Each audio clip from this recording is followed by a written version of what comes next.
Welcome to yet another edition of TV Africa News. This is Africa Today. Najima Luima is my name, but first are the headlines. FDC urges human rights defenders to stand against heightened drone abductions. Kenyan female innovator awarded $1.2 million for providing clean cooking stove. Sudanese rally against potential deal to solve crisis. Massive celebrations in Douala after Cameroon win against Brazil. Welcome once again, now the news in detail. The Forum for Democratic Change FDC has called upon human rights defenders to strongly stand against drone abductions, which according to them are politically motivated, and hold the culprits to book. We have more with Naluko. Speaking to journalists at their party headquarters in Najanankumbi, FDC Deputy Spokesperson John Chikonyogo said heightened drone abductions that are politically motivated have been on rise by the people assumed to be coming from security forces. He said the abductions target political actors from the opposition, hence calling upon human rights defenders to come out strongly against such acts and holding the perpetrators to book. FDC is also concerned about the way the government has started linking some opposition actors to the recent attacks on the security installations, hence urging the police to work out a proper plan led by intelligence so that it does not use this as a means of gagging political freedom. Joseph Kableta, the leader of the National Economic and Empowerment Dialogue Party, was arrested by the police on Monday last week for allegedly promoting sectarianism. Police alleged that on Monday 30th, Mr. Kableta and other members of the party held a press conference in Kampala where they alleged that social service delivery in Mbarara is based on ethnic lines of the Tutsi, Bahima, Bachiga and Manyankole. If convicted on charges of promoting sectarianism, Mr. Kableta faces up to 5 years in jail. Kenya's Charlotte Magai, who is the founder of Mukuru Clean Cooking Stove, was awarded $1.2 million as short prize by British Prince William. Mukuru Clean Stoves aims to bring cleaner burning stoves to women in Kenya and Africa as a whole. We have more. According to studies, more than 950 million people in the sub-Saharan Africa alone rely on heavily polluting wood and charcoal for cooking. This number is estimated to grow to 1.67 billion by 2050. Charlotte Magai, 29, began the project in 2017 at Mukuru Kwanjega slum, one of the biggest slums in Nairobi, Kenya. Her main aim was to get rid of the pollutant sources of fuel like firewood and charcoal that is still rampant in many Kenyan homes. The stove emits 90% less pollution compared to using firewood and far much less than charcoal. The stove itself is also cheap at approximately $10, an amount that is quite affordable to low-income families. Thousands of demonstrators rallied on the streets of Sudan's capital, Khartoum, on Saturday against UN efforts to solve the crisis sparked by last year's coup. The protests came one day after military leaders and a key civilian bloc, Forces for Freedom and Change, announced plans to sign an initial deal. According to Mohamed Hassabo, one of the demonstrators, the upcoming settlement, in his opinion, is a dual settlement between a small group and that does not represent all the Sudanese people and the military. He added that Sudan has had problems since 1956 and the talks should involve all the people of Sudan. Another protester by the names of Ahmed Omar said that the signing of the agreement with a secular group does not represent the Sudanese people and they don't accept secularism and accept a secular proposal. Political turmoil has gripped Sudan since Army Chief Abdel Fattah al-Burhan led an October 2021 military takeover, derailing a fragile transition to civilian rule installed after the 2019 ouster of long-time Islamist autocrat Omar al-Bashir. Let's take a quick break. We will be right back.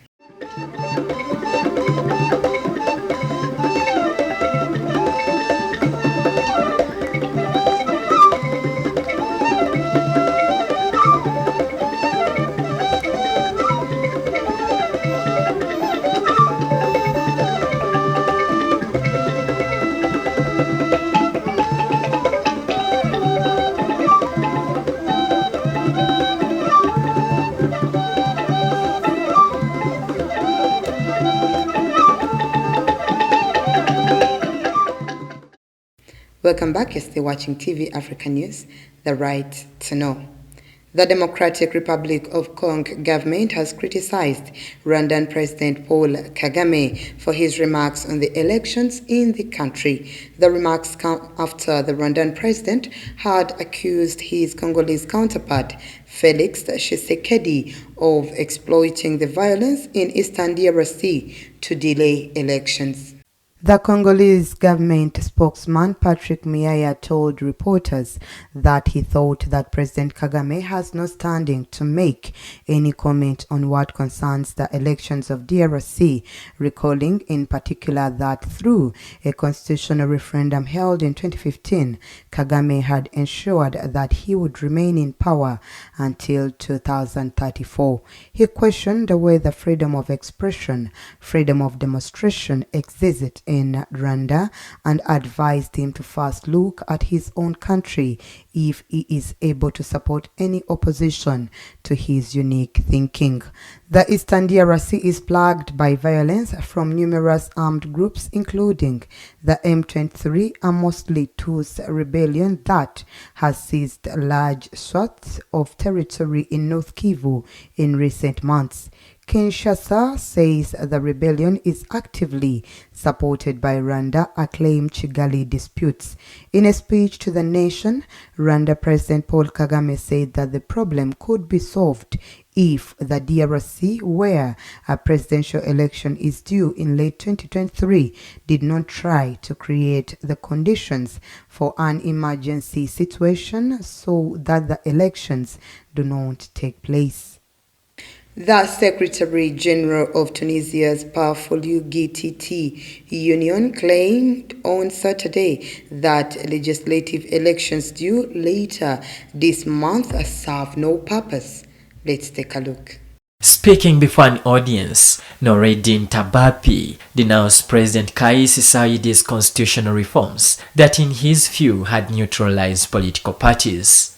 Tabapi said that they are heading for elections without color or taste, and they came as a result of a constitution that was not participatory, and there was no room for consensus or majority approval. The union official left the threat of action hanging in the air.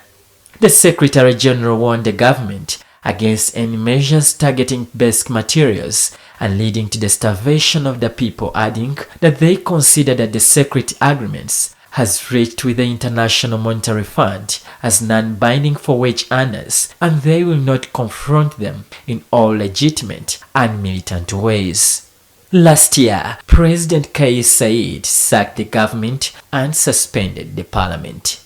This year, Saied extended his power grab with a constitutional referendum marred by an official turnout of barely 30%.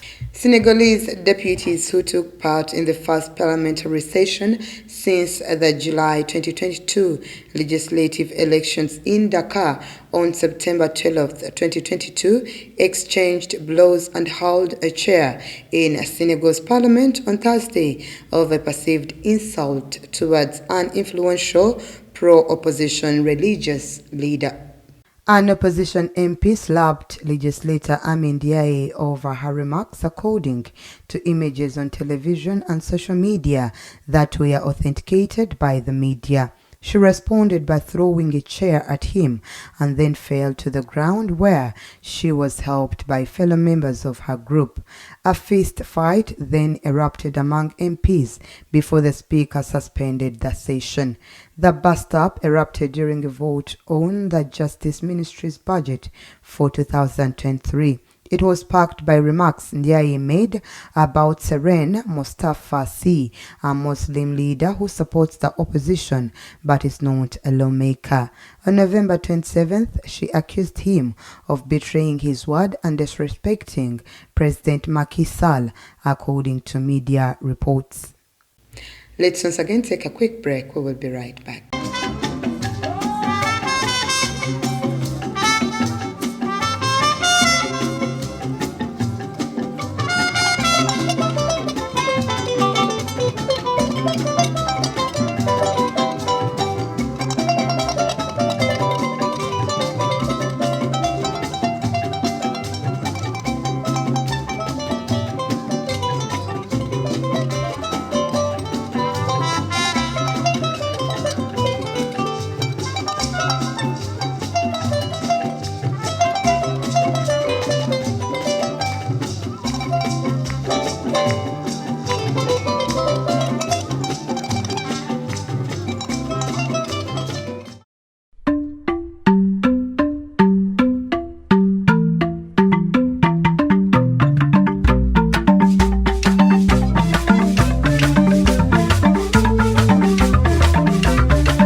In our business news today, East Africa's Intergovernmental Authority on Development, IGAD, signed an agreement on the free movement of people last week as representatives from the 8 African countries gathered in the Sudanese capital.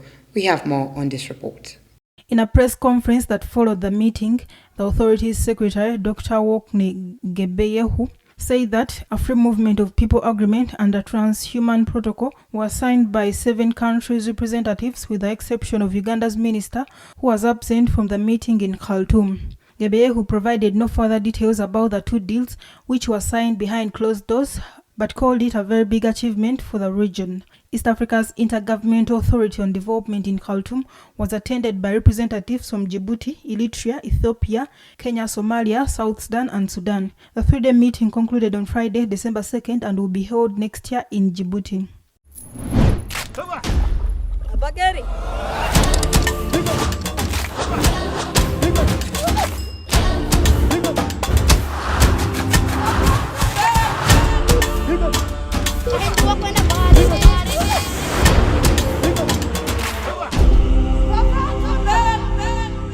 In our health news today, since the Ebola outbreak was declared on September 20th, the virus has spread across the country, disrupting the school year and reaching the capital, Kampala. The head of emergency operations for World Health Organization Africa said that progress is being made. According to Fiona Bracker, the outbreak has allowed the World Health Organization to advance on the vaccine front with significant progress over the past 2 months. She said that manufacturers are working hard on the pre-filling and packaging of vaccine vials according to the feedback, and are expected to have the vaccines for trials in the country soon. So far, 56 people were confirmed dead according to Centers for Disease Control and Prevention.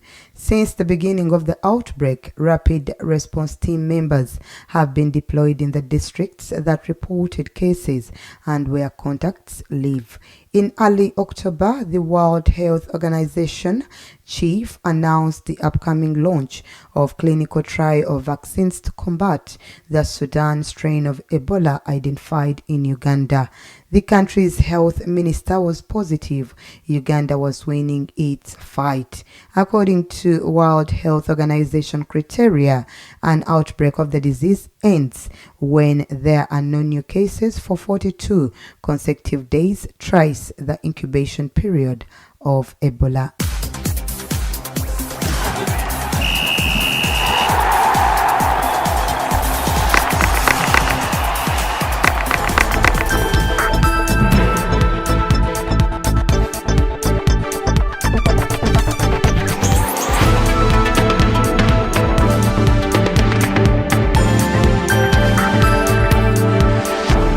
In our sports news today, massive celebrations rocked several streets of a major town in Cameroon after the indomitable Lions thrashed Brazil 1-0 in the last Group G matches in Doha, Qatar on Friday. Ahumza with more. Cameroon became the first African team to win against Brazil in the World Cup competition, though they would not progress to the round of 16. After ending in the 3rd place in their group matches behind Brazil and Switzerland.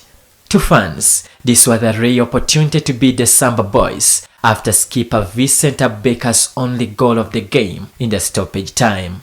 One of the fans said that the national team honored them and made them very happy, despite the fact that they would not qualify for the last 16.